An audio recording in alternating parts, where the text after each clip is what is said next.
welcome once again to another review here at Real In Films. And I'm super excited about this one because I got the chance to watch this film. Um, and as well, it's available. It's available on VOD and digital. Super excited about that. And what is this film? This is the film from Robert Eggers, Nosferatu. And I want to be thankful for Ola ICPR. I hope that I'm saying the company right. But I want to say thank you to Ola because they give us the opportunity to cover this film on its digital release. So I do got to say that this film, before anything, so let's go ahead and go to the synopsis.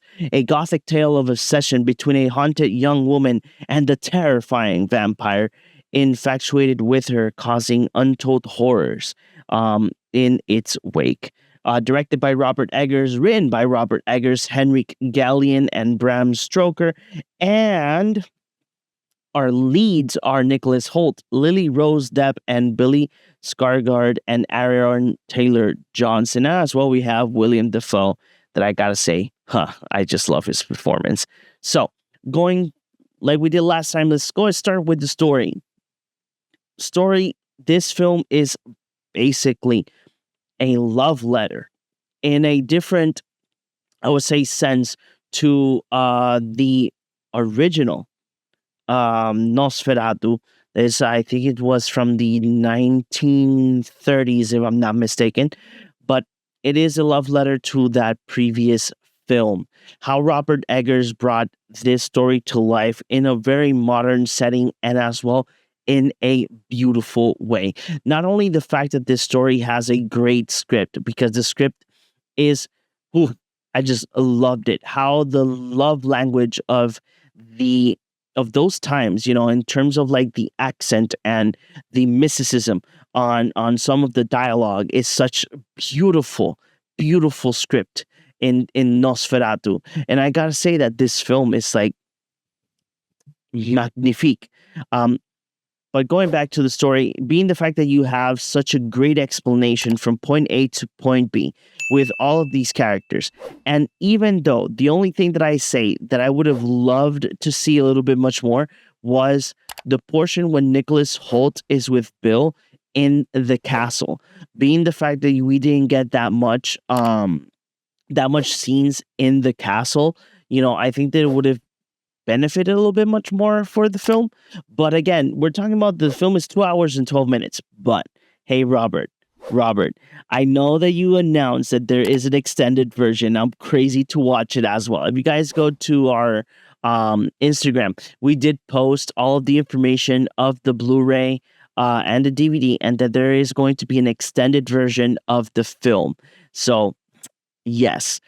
So going back to the story, I just would have loved to see a little bit much more of the mysticism of the castle. I think that was one of the things that lacked a little bit on the story, being the fact that we do get to see Bill as Count Orlok in the film a lot, but we didn't get to see Count Orlok and Thomas Hutter on the castle. And I think that was the only things that I think that I would have loved to see a little bit more.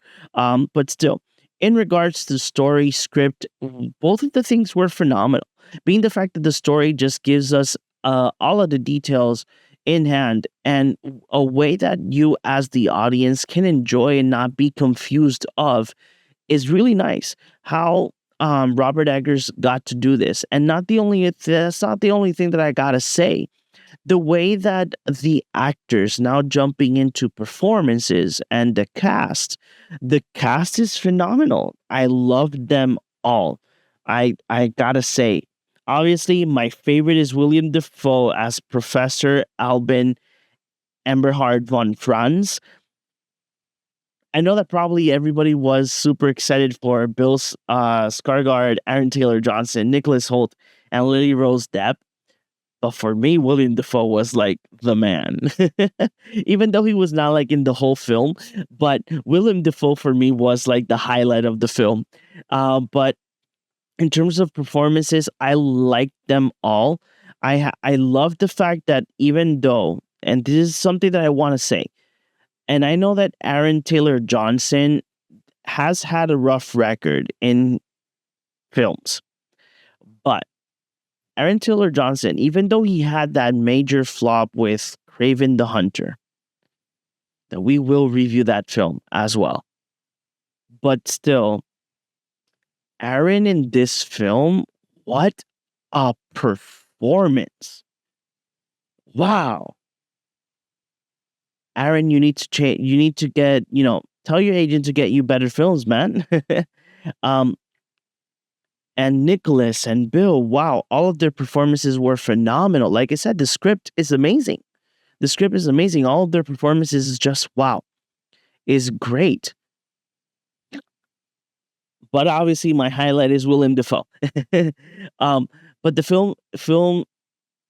film's characters are all very intriguing. They each one of them are very intriguing on the sense that they do sell you like the timestamp that movie is. We're talking about, I don't know exactly how long back it is. I think it's like the 1800s, if I'm not mistaken.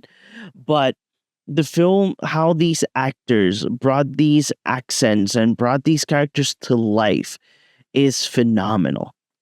And how Robert Eggers directed them to throughout their performance high enough for you to believe that you're there. And not only that, for you to have a lot of fear with Count Orlok, because wow, what a creepy creature, man. So wow, no words whatsoever in terms of like Count Orlok. The other thing that I did like is the cinematography. One of the things that I do love about horror films is that you can tell it's a horror film because of the color palette. But being the fact that this one had a couple of like other types of like color palettes, we had blues, we had a lot of blacks, but then we had a lot of scenes with reds. Really did enjoy that a lot. One of the things that I did like about Robert Eggers' color palette on this film is that the color palette on this film is really interesting.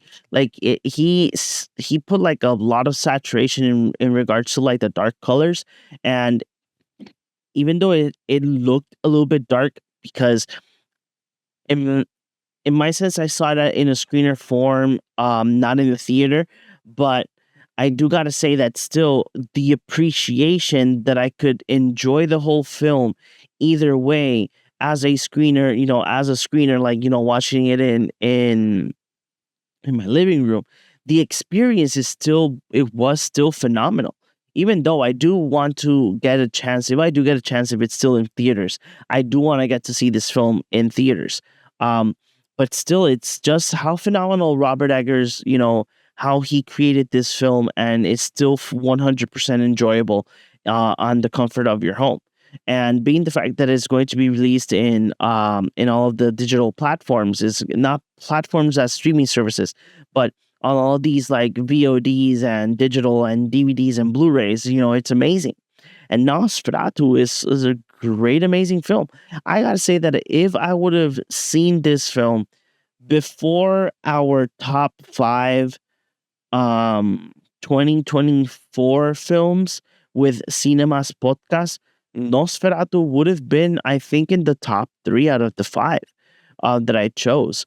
And not only the fact that the cinematography was gorgeous, I loved the fact on how Robert Eggers in this film. I have to see another. I haven't seen a couple of films of his. I do have in my list that I want to see The Lighthouse, and I don't remember what was the other film that I want to see from Robert Eggers. But one of the things that I do love about Robert Eggers is how he grabs a moment of like a scene, and you can actually screenshot it, and it could be your background. It could be a picture on your wall.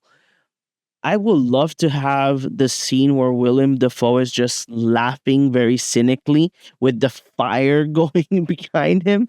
That scene for me was phenomenal. I think that the other scene that I love is one of the ones that they use for promotion. That's where you have Lily Rose Depp with like Count Orlok's shadow hand, like his hand, but it's only the shadow that as well. Oof, amazing. Um, so what? That's another thing that I can say. Robert Eggers made this film like that you can like literally snapshot any scene of the film and you can make it a poster or a picture and you can tell people, yeah, I was there. I was there. But Nosferatu is such an amazing, great film. Not only amazing, is magnifique. You know, for me, is a. I don't want to use that word because no, I'm not gonna use that word. But the film is magnificent. The film is knit and gritty. The film uses a lot of practical effects and it's just gorgeous in its whole. And not only that, the performances of all of these actors is just, oh my god, it's such a refreshment of a film. And I know there's a couple of other films that I need to see before I can like continue saying like magnificent. Because I know that in my list I have the brutalist and I'm, oh my god, I'm eyeing that film so much.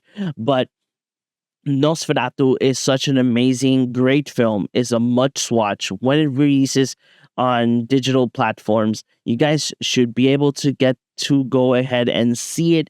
Or if you are still in close to watching the film, your local theater still has it, go ahead and watch it. It's an amazing experience. I completely, completely say Nosferatu would have been my, I would say number two of 2024. Los Frikis will still be there. But Nosferatu would have been my number two for 2024 if I would have seen it in time of the rankings.